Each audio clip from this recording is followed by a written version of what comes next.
Hello, I'm Tom. And I'm Hanne. Welcome to the Digital Behaviour Podcast, a podcast about human behaviour in the digital world. In this podcast, we help you to understand what drives online behaviour, how we can measure this, and the impact on the wider world. And today we're going to be meeting Ross Middleham, creative lead at the Met Office, to discuss how social media can be used to keep people safe. But before introducing Ross, we would like to cover what current research tells us about how social media can be a tool to impact people's behaviour to stay safe.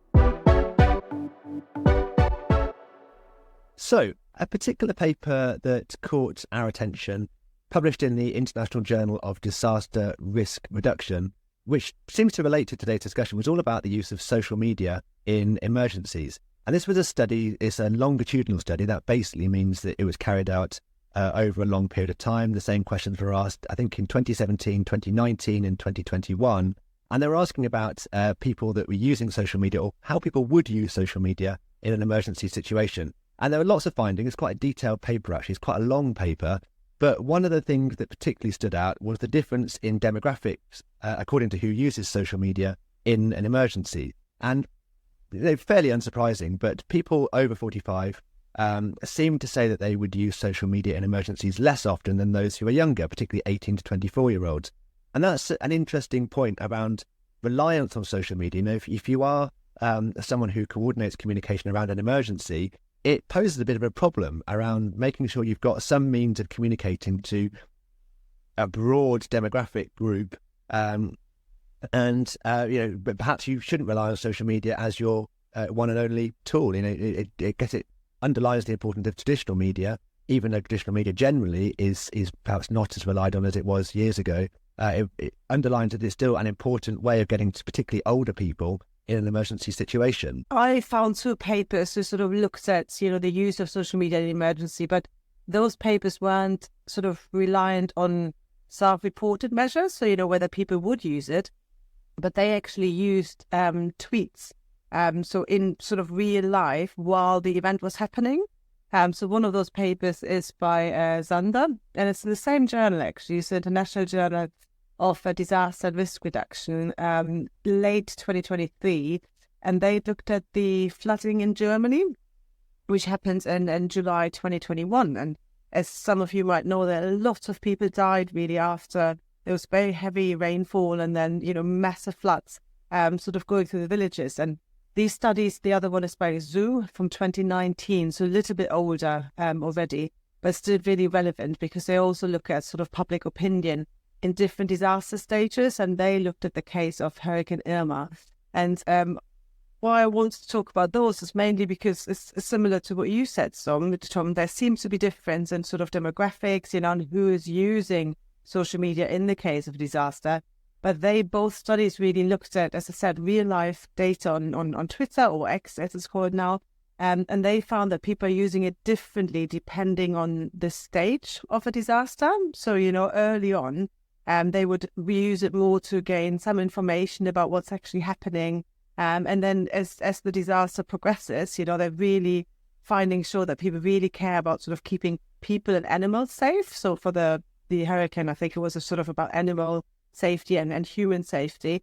And then afterwards, that was again similar in both studies. So when the disaster actually has happened, it was all about more of the long-term impacts. So people were talking about climate change and why these things have happened, So it's really sort of trying to understand how people use, as I said, just Twitter, and seeing how I guess it's normal in a way, but depending on where the disaster is in its current stage, really had a big impact.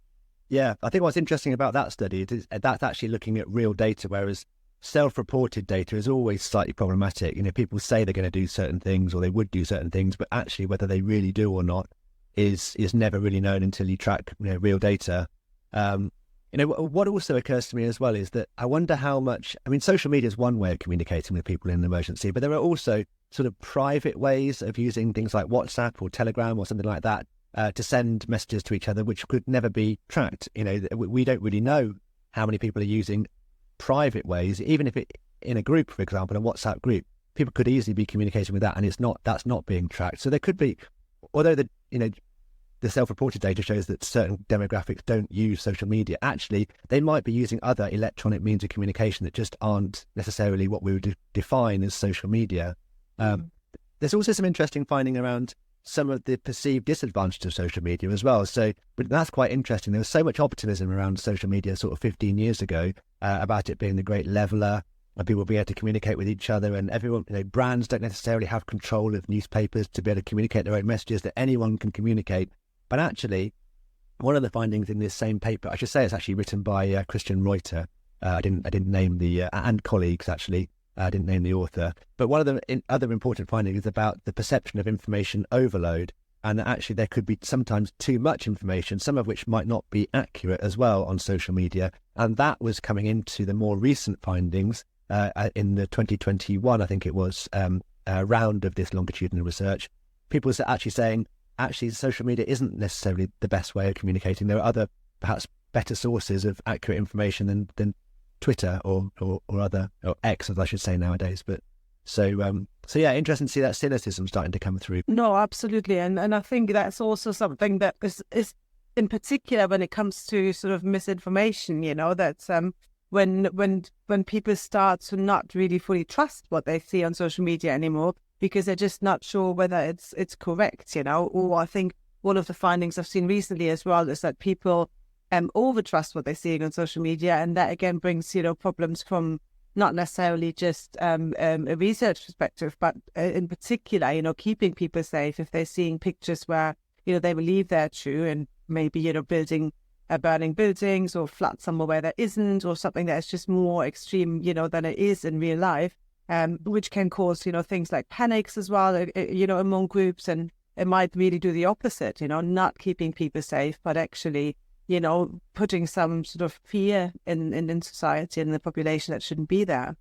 Yeah, absolutely. I've certainly seen quite a bit, not necessarily around some of the issues we're going to talk about with Ross. There's not natural environmental emergencies, but I've seen something around, various emergencies that have been happening in the world recently, where you look at what's happening on Twitter and you compare that to what's being broadcast on the BBC or The Guardian or more reliable sources, and the pictures, the images, the messages, the number of people dying allegedly and those kind of things is very different when you look at what's being said on Twitter compared to what's being said, by authoritative journalists. And I know which one I would trust more. So yeah, it's going to be interesting to talk to Ross about some of these challenges. Really, obviously, the Met Office needs to communicate and needs to get through to people, and needs to perhaps think about its creativity in the way it does that. But it's battling against quite a lot of misinformation, especially around the weather and climate change more generally. So yeah, absolutely. And this might be a good time to introduce Ross to our listeners, to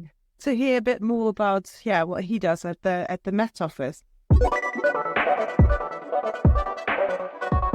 Ross, would you be so kind to just introduce yourself? Welcome to the podcast, first of all. But introduce yourself and tell us a little bit about what you do at the Met Office just to keep people safe, I guess. Thank you for the invite. Delighted to be part of the conversation, so thank you for having me on. I'm Ross Middleham. I'm creative lead at the Met Office, which sounds quite fluffy, but what it means is that I oversee social media, I oversee design, I oversee video, and I sprinkle creativity throughout the organisation. I have been at the Met Office for 14 years now. That's 14 years, just to be clear. But I've seen a huge change in terms of the explosion of social media and the way we communicate with people as a whole. And my job and my role is really to ensure that we're at that cutting edge, that we're really thinking about the what next. How do we get people to listen to the safety messages that we need to tell them? Our remit is really strong. We've got a very strong purpose, so helping people to stay safe and thrive. So in times of severe weather, that is crucial, often life-saving. And social media is a great way for us to communicate those messages. So, welcome to the podcast, by the way, Ross. Obviously, creativity is a passion of yours. I wonder what you mean by creativity, though. How do you, when people stop you in a lift and say, what do you actually do at the Met Office? How can you be creative when you're communicating quite scientific, factual-based data? Yeah, it's a question I often get, actually, and I often ask myself. It's a funny one. Creative lead. It's difficult because you don't want to box it. can't box creativity. We're all creative. We all have creativity in us all. We're creative beings. So what I try and do is a perspective as much as anything. I'm trying to give an outlook, an attitude, a different way of doing things. We are a highly scientific organisation, which of course in its very nature is creative, but it's reminding people that we can do things differently, that we can innovate, we can look to the future, and they're all key parts of my role. So I often talk a lot about making things happen and having creativity with purpose. So it's not creativity for creativity's sake, not art for art's sake. We're not just doing it for the fun of it. We're doing it because if you can channel that creativity in the right way, you can add real value to an organisation. Are there particular parts of the Met Office that need to communicate more than others? Are there particular functions of what the Met Office does which particularly need to engage in an audience for some particular reason? Absolutely, yeah. I mean, we've got lots of different audiences in terms of a whole variety of communications challenges. The key ones being around weather and climate information. Weather is predominantly around what's going to happen today. So what's going to happen today? What's going to happen next week? Do I need to change my actions based on the weather or take some safety advice in terms of how I should be acting? And then the other one's around climate change. So it's increasingly changing that shift from climate change is happening to what is it that you can do about it and how else can you be helping or doing other things to change the pattern and the course that we're on.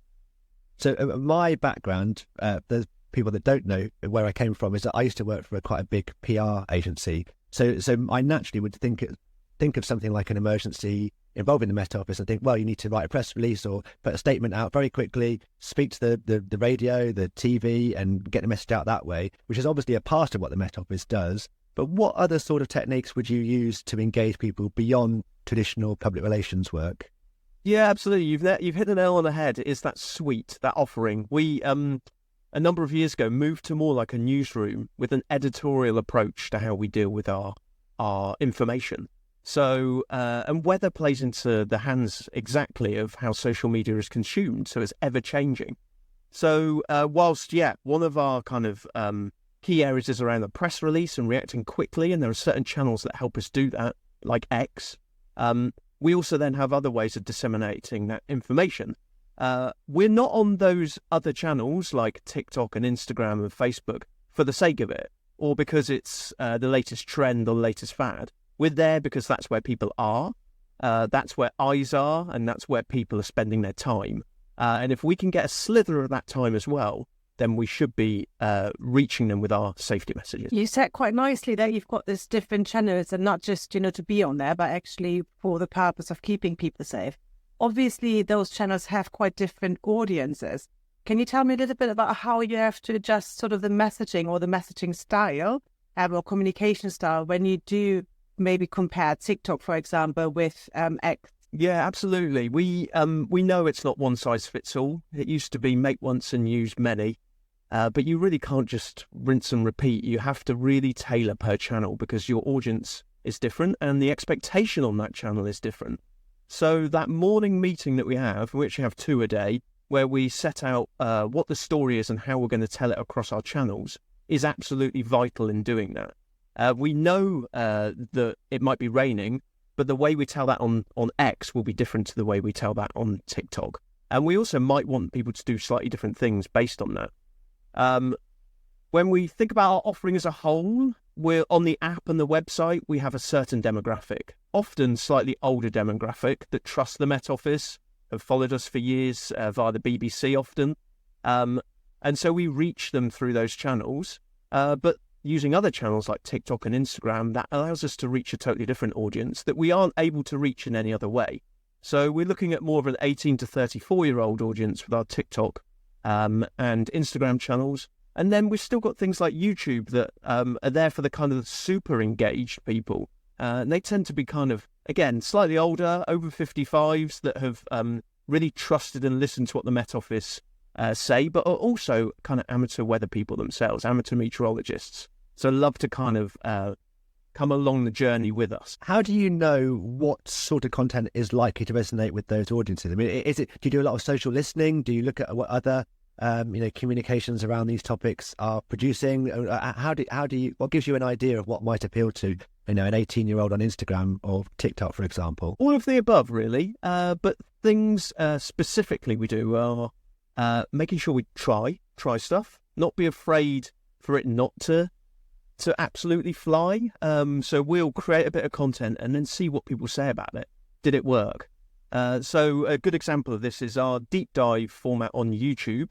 We know that longer form content on YouTube is great. I've talked about the fact that it's a great area for super fans.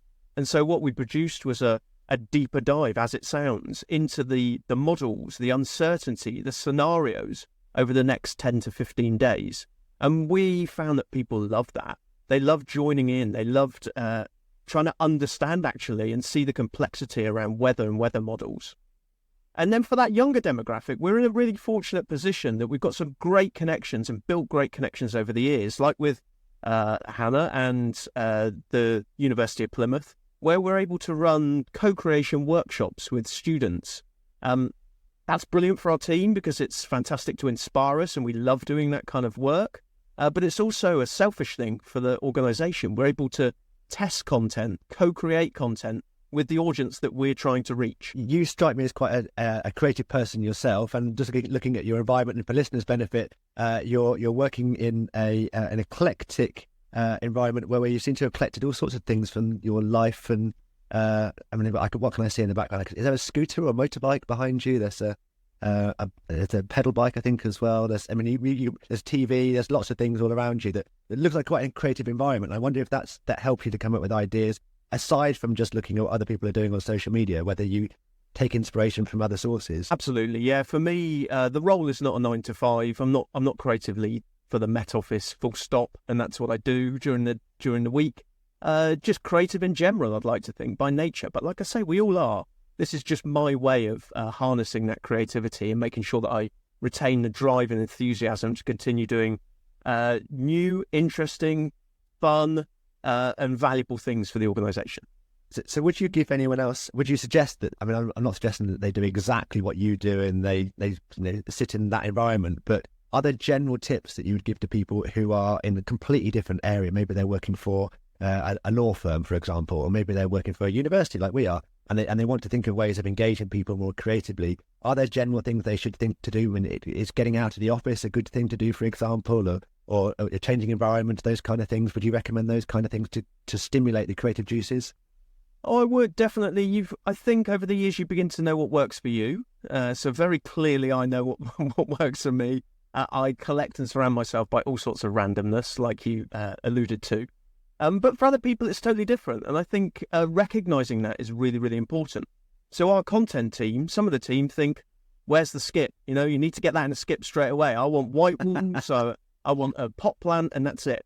And that works for them, and that's absolutely fine. And that diversity of thought and approach is really, really important. It's the thing that actually adds the value as well. We're better together. We're not working in isolation. In order to, though, really bring in that creativity, I think, to anybody's kind of day-to-day life, I think it is keeping your eyes open. That's the first thing. Spot things around you, appreciate things around you, notice things that you think, oh, that's good, or that's different, or that's made me stop and think. And a good way to do that in an organisation is something that we do within our team, is to bring people in to talk to us. So hook up with random people that are doing great things and get them to come and talk to you.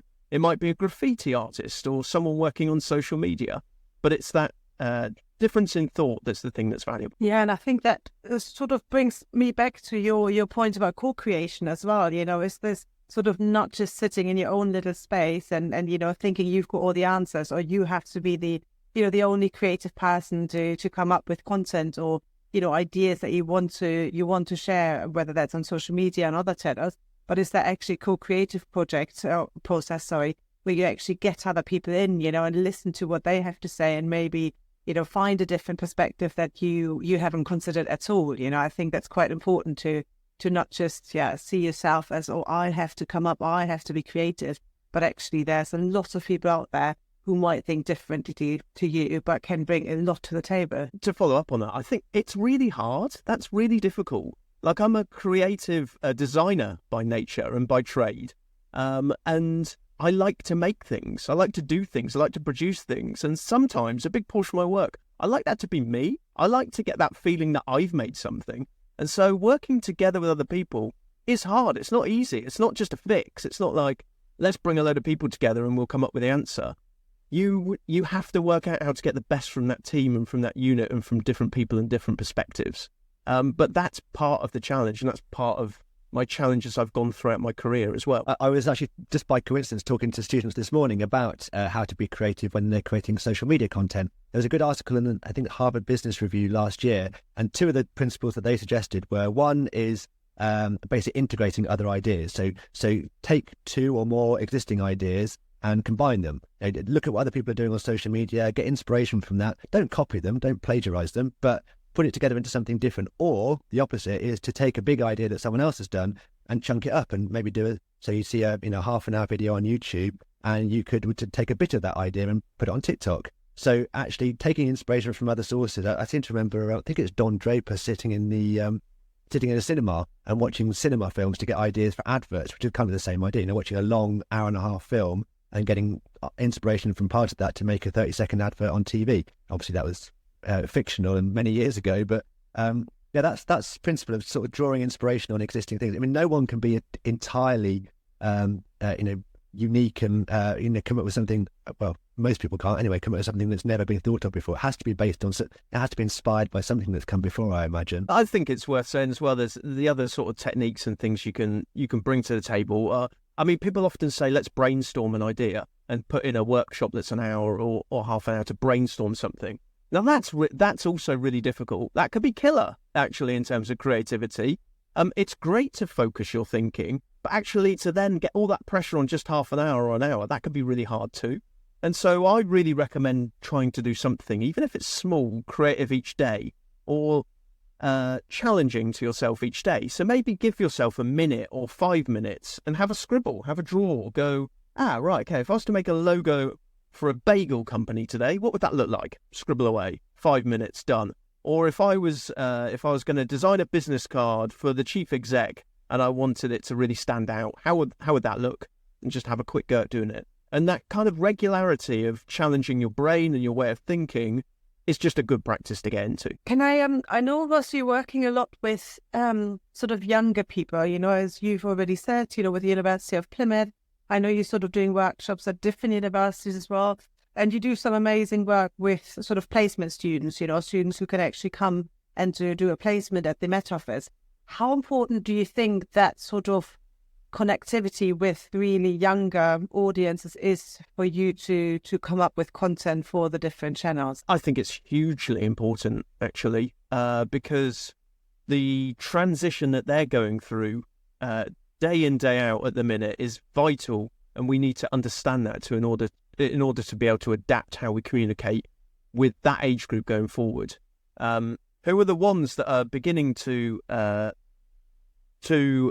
be exposed to more and more and more content, and we're fighting for their attention, and particularly in the world of misinformation, like you said, this is a vital audience that we need to engage with, and yeah, things are changing for them all of the time. So if I think about if I was just to sit and think about creating something for TikTok based on my experience of TikTok, it would be totally different to what a younger person would be experiencing in terms of TikTok.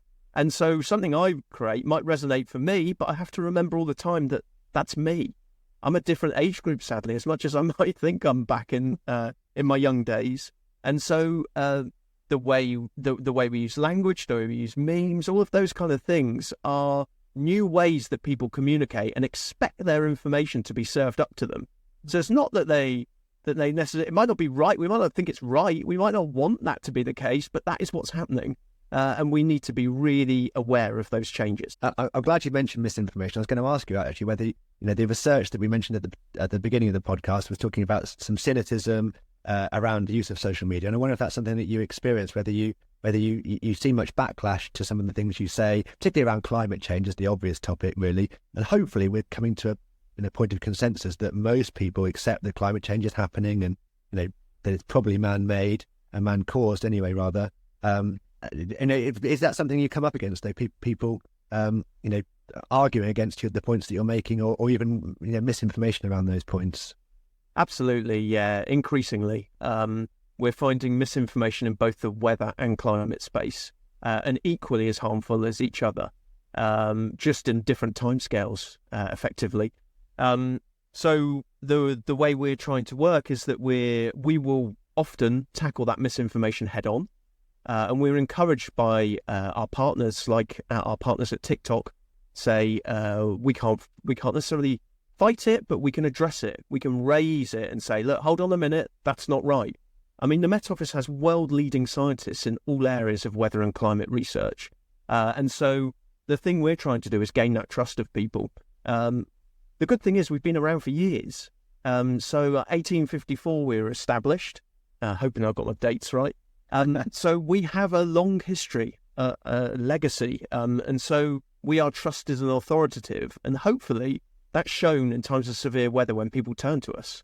And so we need to just make sure that we continue to lean on that trust in order to make sure that this misinformation is squashed.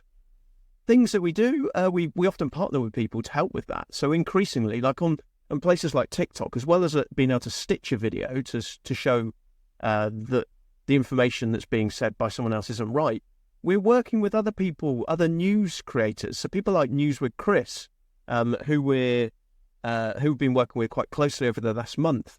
They are researching and producing news stories every single day for a younger demographic. And they want to come to the authoritative source, the trusted source, and get that story. And so we're working actively to build those relationships so that they are name-checking Met Office as the source in weather and climate stories.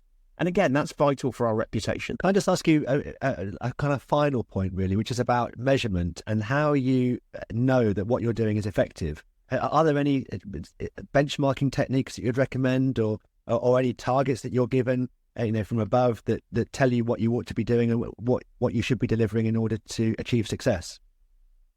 Yeah, we have the regular. So we constantly monitor follower growth, reach, sentiment, but that's actually quite hard to draw any kind of conclusion with because of the way weather fluctuates in particular.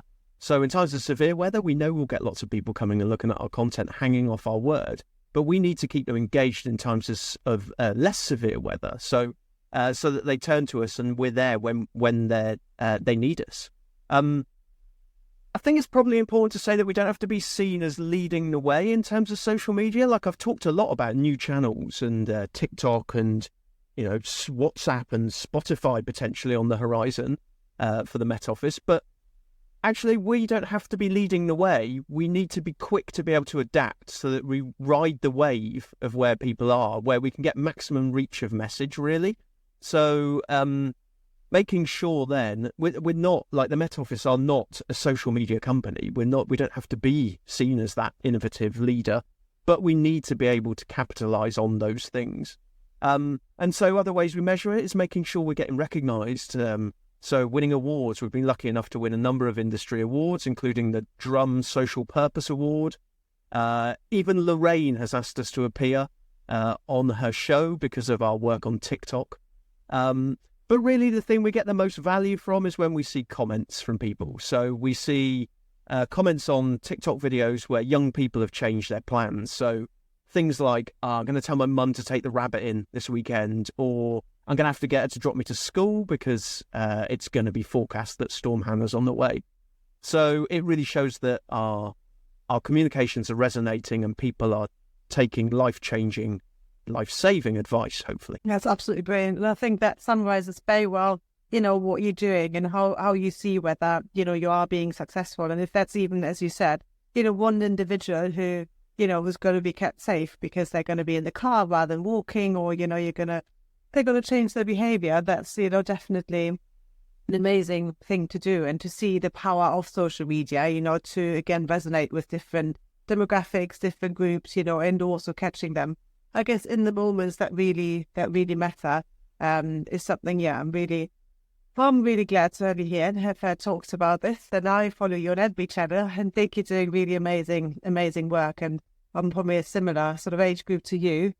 but seeing that it's not just a particular age group, it's really trying to adjust the messages so that they actually resonate with the different groups, not just in terms of age, but also in terms of, usage, I guess, because we can generalize who's on TikTok. But actually, it might be a 55-year-old lady who enjoys all the sort of creative stuff, on TikTok. So we can't just, I guess, completely generalize who's there just based on the age group. But as long as you keep on doing what you're doing in terms of having creative content that resonates with people and engages the people in the different channels, I think, I think you're doing a fantastic job. And if people want to follow you, Ross, where will they find you? And your Met Office accounts, of course, but where would you recommend they go to? Any particular platforms that you tend to use? Absolutely, yeah. I've got to plug the Met Office first and foremost, so make sure you stay up to date with all the latest weather and climate information just by searching Met Office on pretty much any channel you're on, and give us a follow. Personally, though, you can find me, my handle on X is @RossiMids. I'm on LinkedIn. I'm pretty active on LinkedIn, and I'd be keen to have more connections if you'd like to connect. Always up for a chat if you've got a random idea or would like to share some random inspiration with me. Brilliant. Thank you very much for being with us today, Russ. It has been a pleasure. Bye-bye. Bye, everyone.